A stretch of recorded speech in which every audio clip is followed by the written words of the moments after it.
Okay, so I am just going to describe our supplies for our VE enema and all the things that we're going to need today. First thing we're going to need are gloves.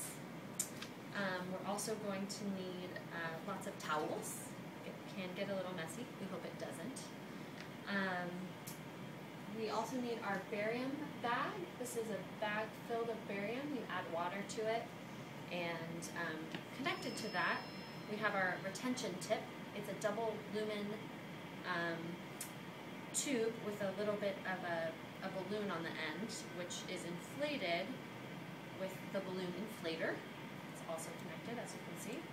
And then we also insert air so that you get a double contrast of barium and air if needed.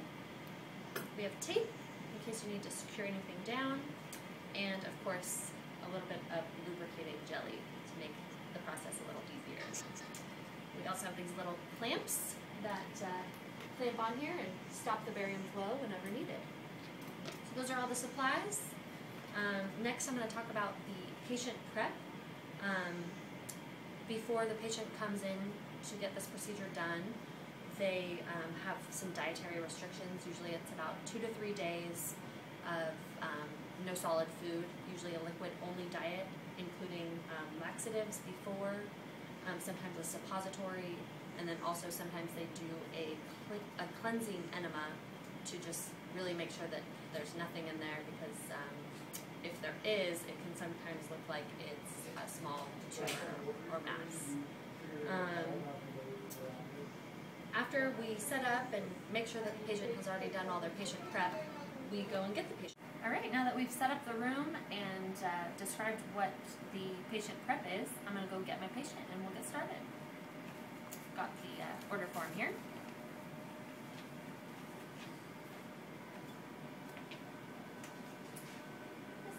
Mrs. Merrill? Hi, Mrs. Merrill. How are you today? Good. My name's Summer. I'm going to be helping you out today. Can I have your first name? Ashley. And your date of birth? 8/28/89. Alright, perfect. And before we get started, is there any chance of pregnancy for you? No. Alright. You're 100% positive? 100%. I did go ahead and look up your previous history, and you don't have any priors of this exam in our system. Is that correct? You've never done this before? No. Okay. But I have had some constipation. Okay, so that's why we're doing this. Okay, that's good. Well, hopefully we can find an answer to that problem for you. I hope so. I'm going to have you come over here and sit on the table for me. Okay. And did you go ahead and have a liquid diet and have your laxatives and all that stuff? Yes, I did. Okay, so you're all ready. Perfect. Okay, what I'm gonna do is I'm gonna take one picture of your full abdomen. I'm gonna show that to our doctor, and then we're gonna get started in this process. You said you've never had this wait, I'm sorry, Summer. Okay, so now that I've got you sitting here, I just want to make sure that you've done all of the prep. Alright, so Ashley, now that I've got you sitting here on the table, I'm just going to kind of describe what we're going to be doing today in case your doctor didn't already do that for you. What we have here is barium. It's going to be inserted through the rectum. Should be a little bit uncomfortable, but it shouldn't really hurt at all. We inflate a little balloon just so that it doesn't, fall out or anything, and we take some pictures. The radiologist comes in and he uses this lead glove here. You might push on your stomach a little bit just to see different areas. You might have to roll around. So yeah, that's pretty much just the gist of it. I do have some lead shield for you as well. I'll try to keep you shielded as much as I can. And yeah, I'm gonna first take a picture of your abdomen. We're gonna be taking that just so I can show the doctor ahead of time, make sure that you don't have anything in your system. Okay. So go ahead and lay down for me on your back. Watch your head here. Alright. What I'm going to do is I'm going to take this lead shield here. I'm going to lay it over your breast tissue and your thyroid. Are you taking a picture from your diaphragm?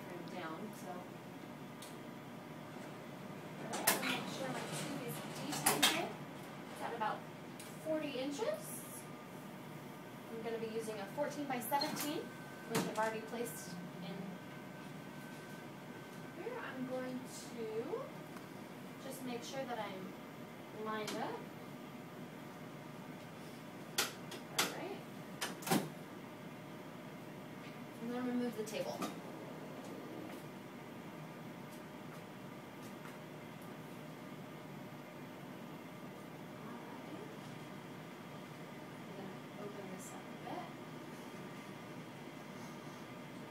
By 17, like I said. Make sure she's centered. I'm going to feel for her crests here. And that's where we'll be centering. I'm going to use a technique of about 75 at maybe 16, 20, 25-ish. She's smaller, so we shouldn't have to use too much. I'm going to go ahead and take that picture.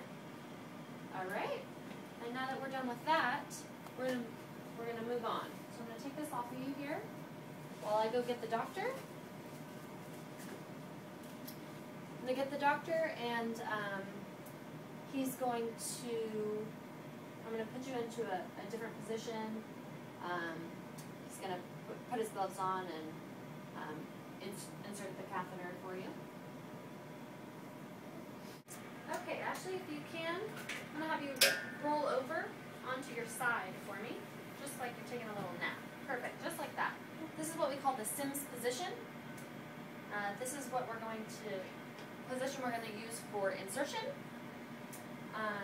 After we do our insertion, we are going to take a few,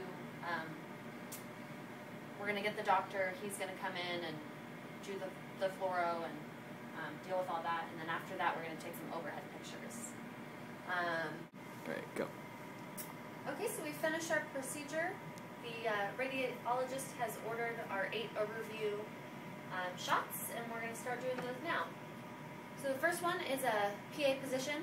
We're going to center at the crests on a 14 by 17, as you can see here. Kind of just like a PA KV.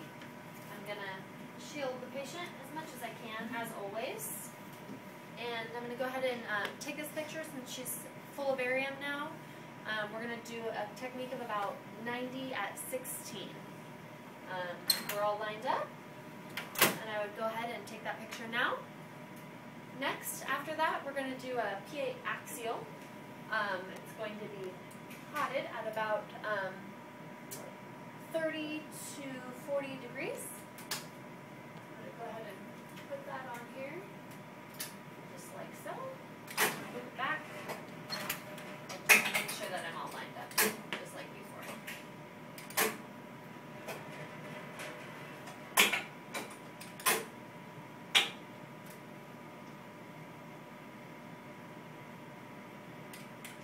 There we go, lined up. And this again is on a 14 by 17. I would obviously switch my set. And we're going to have that central ray. Instead of at the crest, we're going to go a little bit lower, and we're going to center at the as is. Perfect. I'm going to go ahead and do same technique, about 90 at 16, just kind of smaller, so I do that. Take this picture again. Next, we'd move the patient onto her side. I'm going to move her into an RAO position. Ashley, if you can. Okay, I'm going to have you scoot a little bit towards me with your hips. That's great. Perfect. Go ahead and take my angle off. Her body's at about a 35 to 45 degree angle. And we're perpendicular to the crest once again.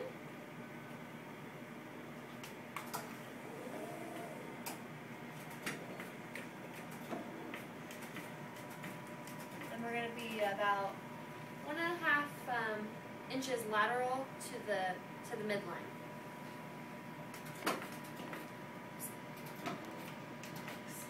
Right about there. Perpendicular, I am, should be lined up.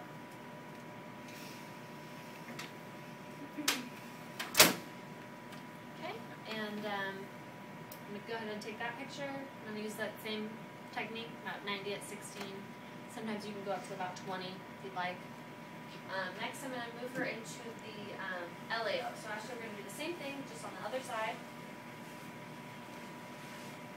And scoot your hips a little bit further for me. Perfect. Okay. At the crest, 1.5 inches to the midline, perpendicular, lined up, and go ahead and use the same technique. Next, we're going to move into our lateral rectum. So Ashley, I'm just going to have you come all the way up onto your side here and scoot your hips a little bit forward for me. Perfect. And get your shoulders right on top of each other. That's great. Got you in a nice lateral position.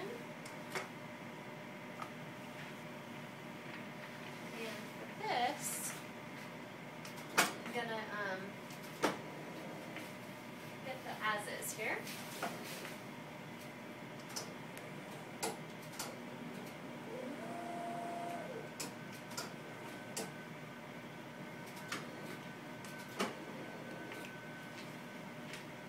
Also, we're going to switch to a 10 by 12.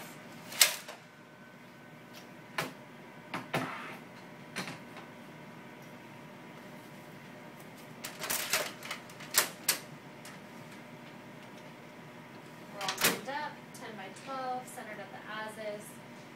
The only thing I'm going to change is the technique. It's going to be about 90 at 25 because it's a lateral. You've got some stuff stacked on top of each other. We're just going to need a little bit more to penetrate through it. I'm going to leave you in this same position. I would shoot this picture, obviously. Leave her in the same position, and I'm going to do a lateral DQ now.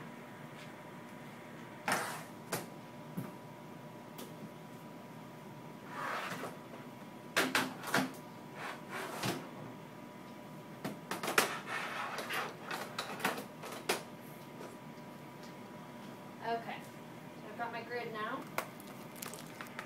Go ahead and put this in here. Excuse my reach. Moved on from the lateral rectum, keeping the patient in the same position. We're going to do our left lateral D cube.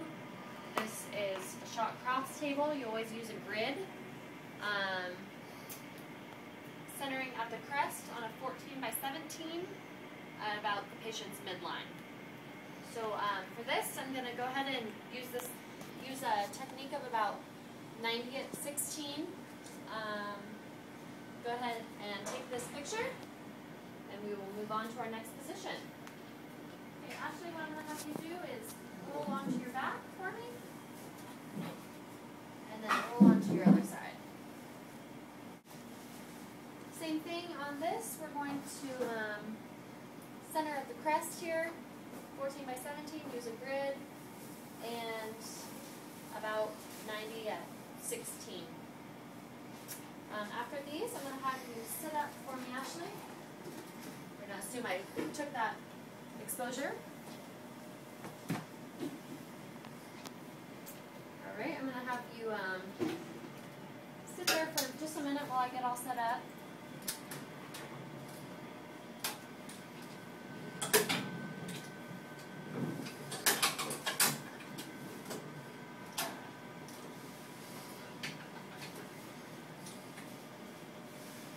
Duck down, and it's kind of an awkward one. I'm going to have you hold your ankles for me.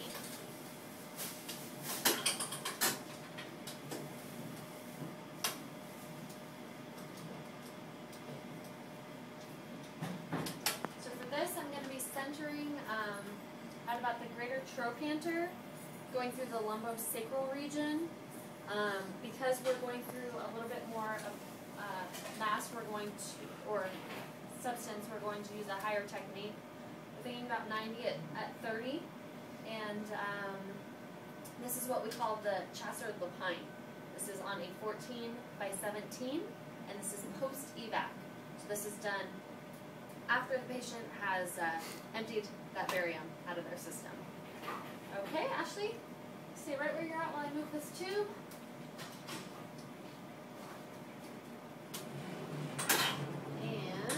You are free to get up, let all the stars align.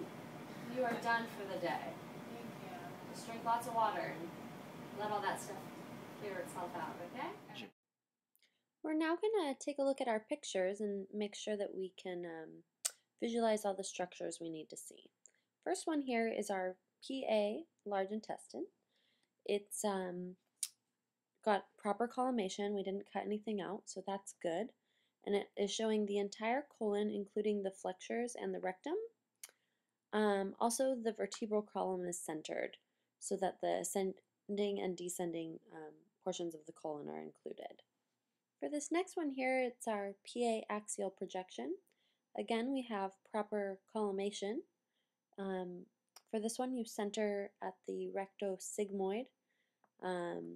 In that area, you'll also notice that it has less superimposition over itself due to the 30 to 40 degree caudal angle that we use. In this image, you will not always get both flexures and the transverse colon. Next, we're moving on to our PA oblique projection, or RAO position. In this, you're also going to see, again, evidence of proper collimation. You will notice the entire colon for this, and you'll also notice that the right colic flexure is less superimposed on itself, or it's opened a little bit more than you would see in a PA projection. And this is due to the 35 to 45 degree patient rotation. Again, we are looking at a PA oblique projection, but this time it's an LAO position.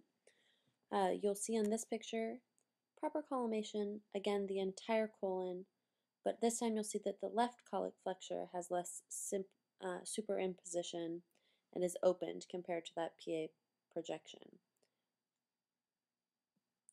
This again is due to the 35 to 45 degree patient rotation. Next position we put the patient into is the lateral position. We do a left lateral rectum, and this is to show the rectosigmoid area, which you're going to want in the center of the radiograph. You'll notice that the superimposition of the hips and femora, and this just shows that there's no rotation of the patient. You will not see, however, the superior portion of the colon, and that is because the rectosigmoid region is the area of interest. Next, we're moving into our left lateral decubitus position, and this is done while you leave the patient in the same position, but you use a grid and shoot it as like a cross table. In these pictures, you'll notice that there's going to be no rotation of the patient. You can notice this by the ribs and pelvis. And then because we're doing a double contrast exam, the air-inflated portion of the colon is of primary importance, and it is not over-penetrated. Moving forward, we have our right lateral decubitus position. In this image, you will notice the area from the left colic flexure to the rectum.